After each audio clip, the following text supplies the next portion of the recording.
So 'n paar jaar terug het almal hierdie bandjies gedra, WWJD, wat beteken What Would Jesus Do? En dan moet jy jouself afvra in sekere situasies, hoe sou Jesus dit hanteer het? Wat sou Jesus gedoen het as hy in daardie situasie was? Ek het hierdie week 'n soortgelyke les geleer uit Lukas 3 vers 8 wat sê, dra dan die vrugte wat by die bekering pas. Wat ons ook al moet doen, moet die vrug van bekering dra. Ek was so 'n bietjie vererg op die pad met iemand wat reg voor my ingery het. En ek wou omdraai en hom gaan vra, hoekom ry hy so onverantwoordelik? Hoekom stel hy ander mense se lewens in gevaar? En terwyl ek so begin omdraai, kom hierdie versie by my op en sê die Here vir my, is dit die vrug van wat by die bekering pas? Dit wat jy nou doen.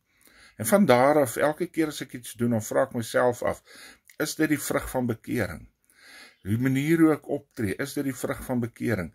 En jy weet, juist die feit hoe ons in moeilike omstandighede, hoe ons reageer wanneer ander mense ons kwaad maak, wanneer ander mense iets teen ons doen, is juist wat ons anders maak as die wêreld, en is dis juist ons getuienis.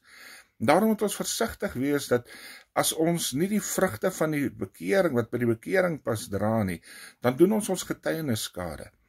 Dan kan ons nie daardie mense van die Here vertel nie, want hulle sien nou, dat jy nou hierdie verkeerde gesindheid geopenbaar het. So ruk terug vertel iemand my, hy was in die bank en het hom bietjie kwaad gemaak, en hy het so 'n bietjie 'n sien gegooi, en hy kom eendag by 'n plek, en hy herken die vrou, en hy sê, maar ek het jou ergens gesien, en hy sê, o ja, jy het agter my in die tou gestaan by die bank. Sy sê, o ja, jy's die een wat jou persoonlikheid verloor het, in die bank. En het my laat dink dat baie keer tree ons op en dit lyk of ons persoonlikheid verloor het.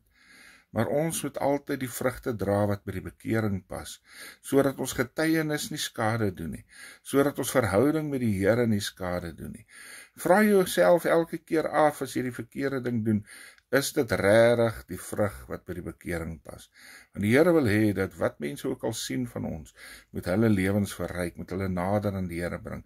En wanneer ons getuienis weggooi, dan verloor ons ook die geleentheid om die evangelie aan daardie persoon te verkondig.